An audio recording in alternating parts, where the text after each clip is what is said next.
Lembro exatamente da sensação. Parecia que o tempo havia congelado, como se o ar ao meu redor tivesse se tornado mais denso, mais pesado. Não era medo, pelo menos não naquele instante inicial. Havia um silêncio profundo, quase sagrado. E foi ali naquele vazio, que algo inacreditável aconteceu. Eu morri. Sim, eu morri, mas não do jeito que você imagina. Não foi uma cena de filme com luzes piscando ou anjos tocando harpas. Foi diferente, muito mais real e direto. Eu estava em um retiro cristão, pregando com toda a minha alma, como fazia há mais de 30 anos. O salão estava cheio de mulheres que me ouviam como se eu tivesse a verdade absoluta. E por muito tempo, eu acreditei nisso. Mas naquele dia meu corpo não aguentou. Uma dor no peito, uma pressão estranha, um clarão. Caí no chão. Enquanto mãos tremiam e gritos ecoavam ao meu redor, minha alma foi puxada para outro lugar, um lugar onde tudo se transforma. Se me perguntassem quem eu era, eu responderia com orgulho. Meu nome é Eunice Keller, tenho 59 anos, sou viúva, mãe de uma filha que se afastou da igreja e evangelista há mais de 3 décadas. Cresci sentada nos bancos de madeira de templos batistas, aprendendo desde cedo o que era certo e errado. E não só sabia a diferença, como fazia questão de apontar os erros alheios. Minha vida era uma missão de corrigir o mundo, e eu via isso como algo pessoal. A saia curta da adolescente, o divórcio da irmã, o homossexual que ousava entrar na igreja, a jovem grávida, todos eram almas perdidas e eu me via como a guardiã da santidade. Pregava contra o pecado com rigidez, dizendo que era zelo pelo Senhor, mas no fundo, havia algo mais sombrio, orgulho, vaidade, uma dor encoberta. Nunca percebi o peso que carregava, nunca questionei se estava ferindo alguém em nome de Deus, nem me perguntei se poderia estar errada. Mas Deus tem seus próprios caminhos, e Ele sabia que só me quebraria me levando ao limite, literalmente. Você já parou para pensar se o que você acredita realmente corresponde ao que Deus deseja? Eu achava que sabia a Bíblia, que tinha todas as respostas. Mas só ali, quando tudo desmoronou, meu coração falhou e minha alma se desprendeu, percebi o quanto estava cega. Agora preciso te perguntar, sem forçar nada, quando foi a última vez que você teve coragem de questionar suas certezas? De olhar para dentro e se perguntar se o amor de Deus está realmente fluindo em você, ou se é só medo, julgamento, culpa? Se algo disso tocou você, deixe um comentário, não precisa explicar, apenas escreva o que veio à mente. Às vezes o que sentimos é justamente o que alguém precisa ouvir. O que senti naquele momento é difícil de descrever, mas vou tentar. Eu falava sobre pureza, dizendo que Deus abomina o morno, que ou somos quentes ou frios. Palavras duras, olhares aprovadores. Era como se cada frase me colocasse num pedestal invisível, até que tudo desmoronou. Primeiro uma pontada sutil no peito, não exatamente dor, mas um aviso, uma fraqueza que subiu do estômago até o coração. Depois foi como se alguém tivesse desligado um interruptor. Meu corpo caiu. Não houve gritos ou drama, só o som abafado do corpo tocando o chão, e ao fundo o desespero das irmãs ao redor. Mas minha consciência já estava em outro lugar. Já sentiu o corpo se afastando de você? Não é um desmaio, nem sono, é como despertar de um longo sono em completo silêncio. Eu não vi luz, não vi túnel, só ausência, de peso, de ruído, de tempo. Tudo que eu julgava importante desapareceu, inclusive meu corpo. Eu podia me ver caída, as mãos de uma mulher sobre meu peito tentando ajudar, outra tremendo no telefone, pedindo socorro. Eu assistia tudo de fora, como quem vê um filme com final já conhecido. Não senti medo, mas confusão. E então veio a pergunta: é assim que acaba? Antes de receber uma resposta, algo mudou. Comecei a ser atraída, não com força, mas de maneira suave, quase amorosa, como se fosse chamada. Quanto mais me afastava da cena, mais sentia paz. Não uma paz calma e silenciosa, mas uma paz viva, que preenchia tudo. Queria entender, mas não havia perguntas, tudo fazia sentido, mesmo sem explicação. Não sei quanto tempo fiquei assim. O laudo depois diria que foram minutos, mas naquele lugar onde o tempo não existia, poderia ter sido dias, anos, uma eternidade, cada segundo era completo. Mas então a luz ao meu redor começou a mudar.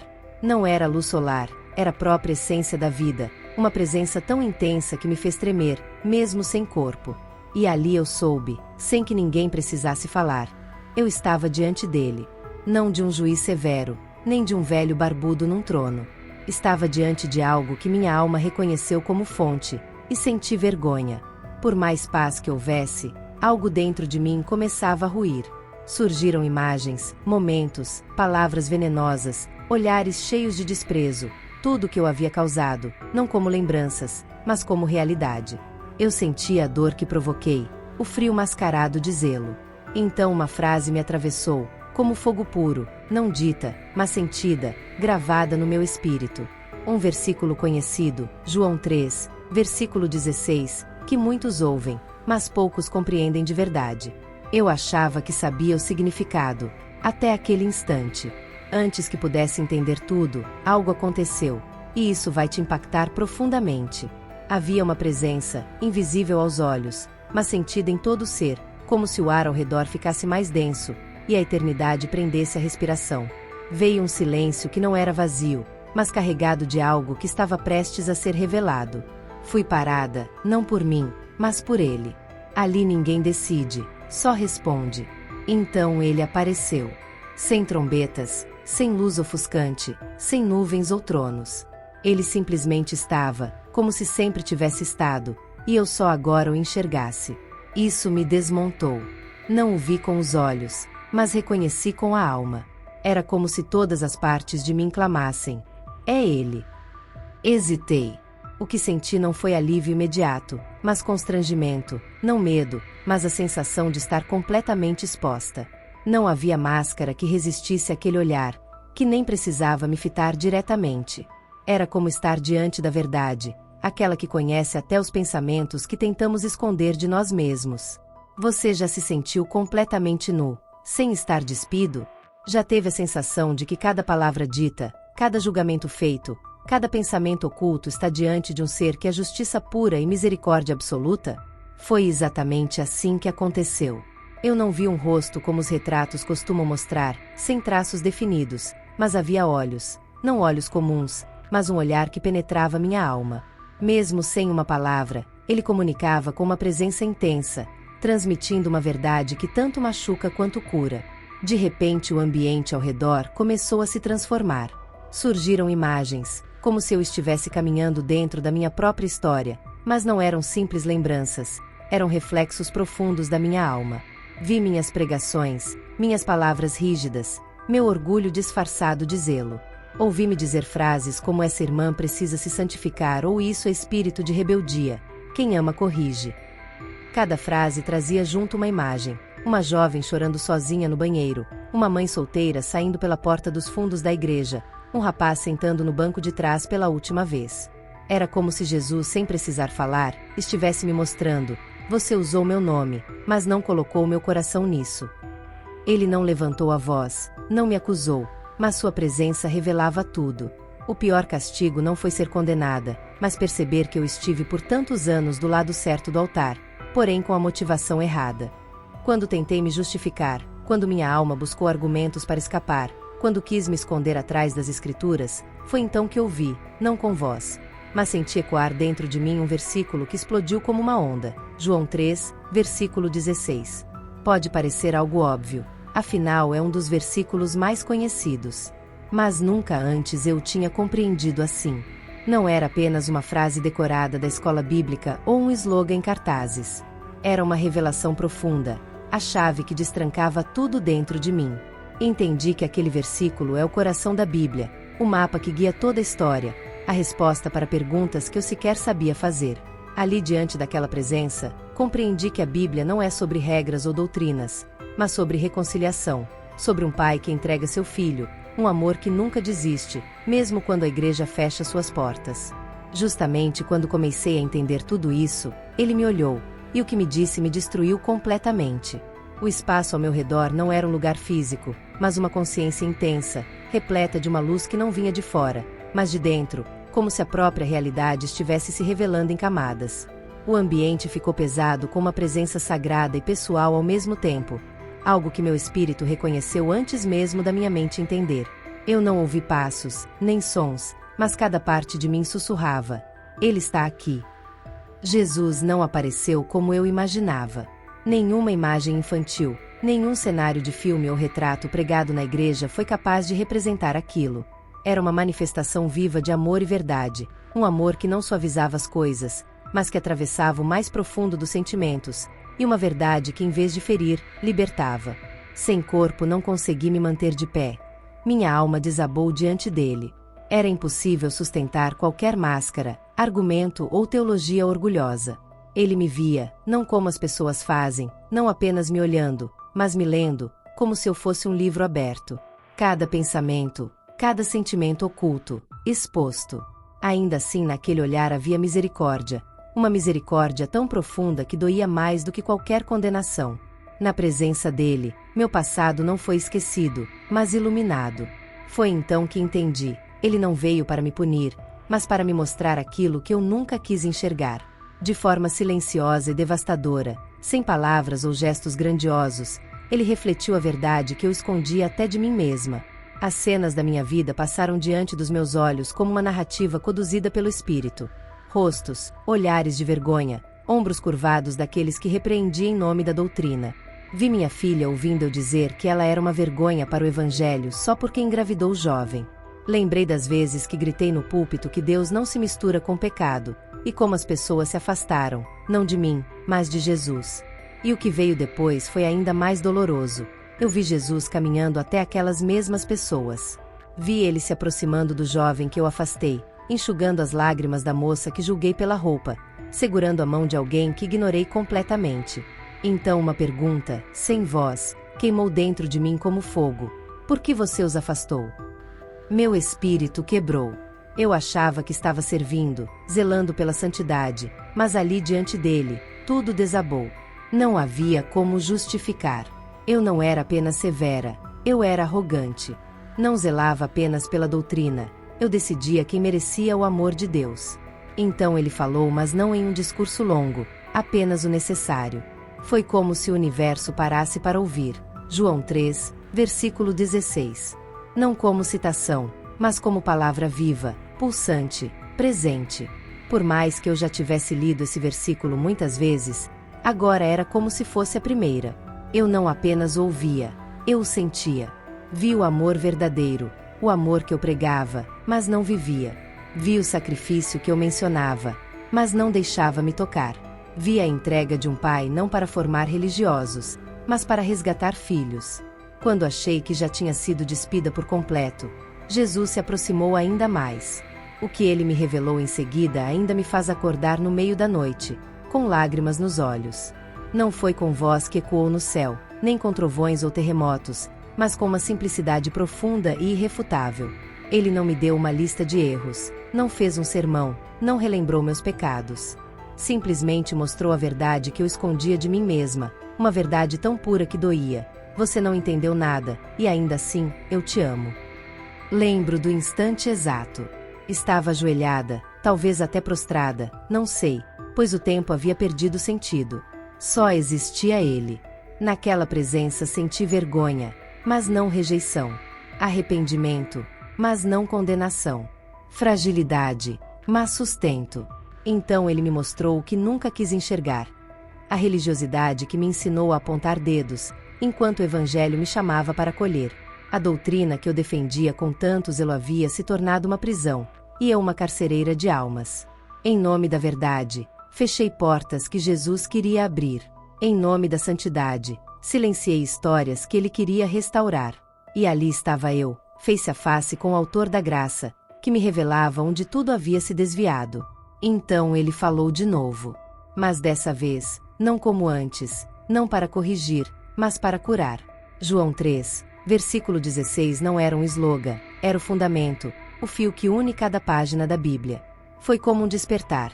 Todo o plano eterno, desde o Gênesis até o Apocalipse, gira em torno desse amor. Porque Deus não apenas observou, julgou ou testou o mundo, antes de tudo, ele amou.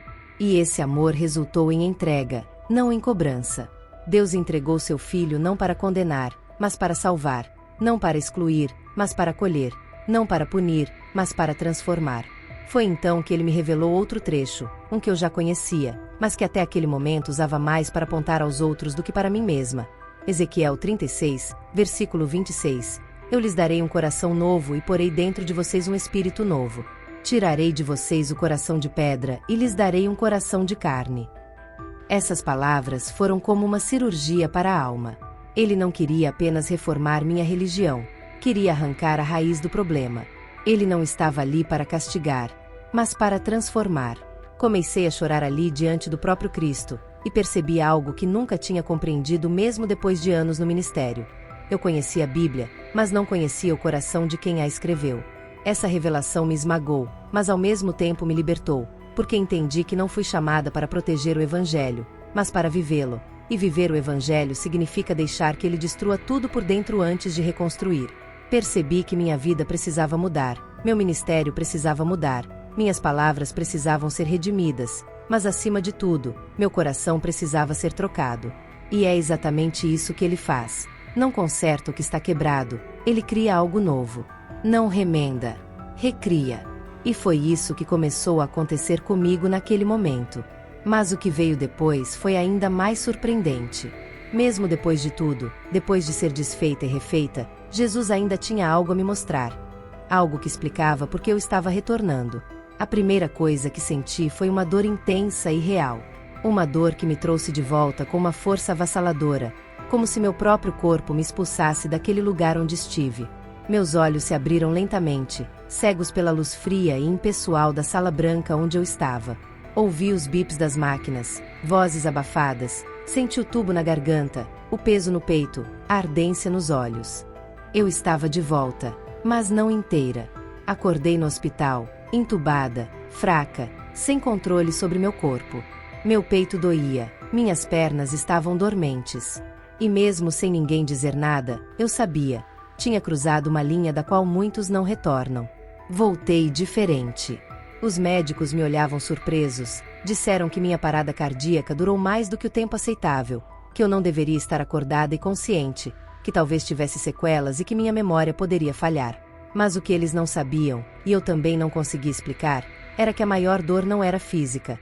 Era o que eu tinha visto e sentido, algo que não cabia em palavras comuns. Nos primeiros dias mal consegui falar. Não era fraqueza, era medo. Medo de que ninguém acreditasse. Medo de estragar o que vivi tentando explicar com palavras humanas. Medo de ser rotulada como fanática, louca, ou pior, mentirosa. Eu chorava sozinha à noite, não pela dor no corpo, mas pela confusão dentro do meu espírito. Tudo que eu tinha como certeza virou dúvida. Tudo que eu pregava como doutrina se transformou em silêncio. E o pior, eu não sabia mais como continuar sendo quem eu era, como pregar do mesmo jeito, como falar de Deus sem trair o que ele me mostrou. Além disso, meu corpo reagia com limitações. Minhas mãos tremiam, minha fala era lenta, os exames apontavam pequenas lesões cerebrais. Os médicos diziam que eu tinha sorte. Eu sabia que não era sorte, era propósito. Mas isso não tornava o caminho mais fácil. Comecei a evitar visitas. As irmãs da igreja vinham orar, cantar, recitar versículos, mas aquilo me sufocava. Não era maldade delas, apenas eu não cabia mais naquele mundo. Você já se sentiu como uma estranha no lugar onde viveu a vida inteira? Era assim que eu me sentia. Tudo era familiar, mas nada fazia sentido. Até que chegou o dia em que alguém me pediu para contar o que aconteceu. Uma enfermeira simples e atenciosa disse que eu tinha falado coisas estranhas enquanto estava desacordada, que meu rosto parecia em paz. Perguntou se eu lembrava de algo. Hesitei, respirei fundo, olhei para o teto e comecei. As palavras saíram cortadas, mas carregadas de emoção. Conforme falava, comecei a tremer, meus olhos se encheram de lágrimas, a garganta apertou. Era como reviver tudo de novo, mas agora no corpo antigo, com limitações novas e nenhuma certeza. Ela me ouviu em silêncio, e no final, chorou comigo. Foi ali que pela primeira vez entendi. Talvez Deus não me tenha trazido de volta para que eu contasse o que vi, mas para que eu vivesse diferente, por causa do que compreendi. Só que viver diferente dói. Tentei voltar à igreja. Fui recebida como um milagre, recebi flores, palavras bonitas. Mas quando disse que Deus me mostrou algo novo sobre amor e julgamento, percebi os olhares mudando, as expressões se fechando, as mãos se cerrando, e as pessoas se afastando. Uma parte de mim quis recuar, ficar em silêncio, fingir que nada tinha acontecido.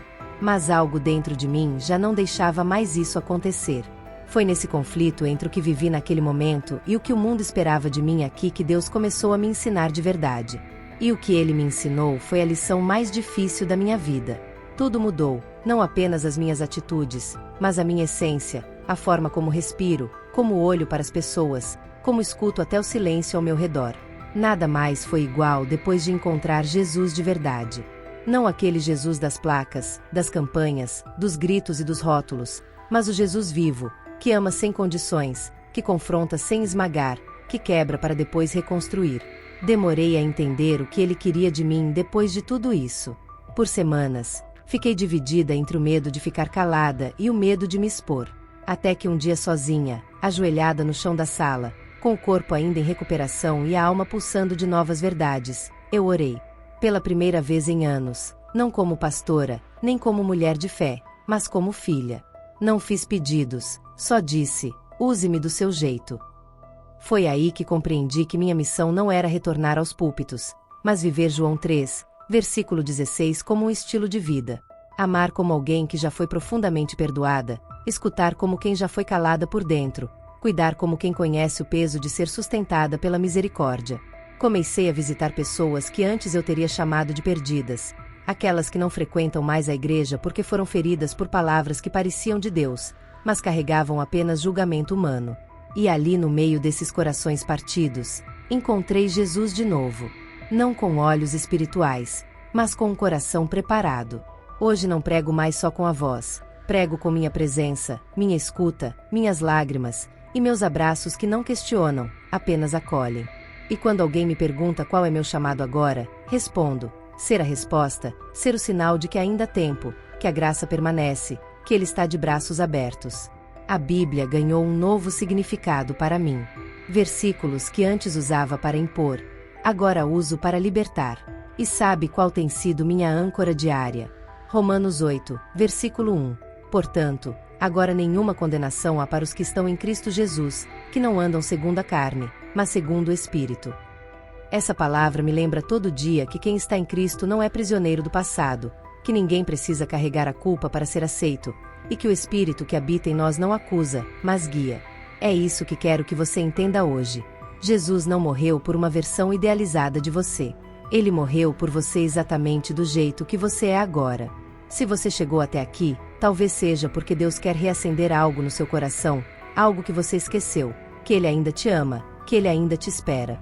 E talvez o que você mais precise não sejam mais regras, esforços ou pesos, mas um reencontro. Então deixa eu te pedir uma coisa: não vá embora sem refletir, sem olhar para dentro, sem se perguntar o que faria se soubesse que Jesus está te chamando neste exato momento. Porque Ele está. Ele me chamou do meu orgulho e religiosidade e está te chamando do lugar mais profundo que só você conhece. Se alguma parte da minha história tocou você, comenta. Não para o algoritmo, mas porque sua palavra pode ser o empurrão que alguém precisa, pode ser a resposta que outra pessoa buscava em oração. E se você sente que sua jornada ainda não terminou, saiba que não terminou mesmo. O próximo vídeo pode trazer algo especial para você, algo que confirme o que seu coração já começou a sentir. Não deixe passar. Continue assistindo. Às vezes Deus usa exatamente o que parecia ser apenas mais um vídeo na internet para transformar tudo. Muito obrigada por assistir até aqui. Não se esqueça de se inscrever no canal e ativar as notificações para não perder nenhum testemunho. Nos vemos no próximo vídeo.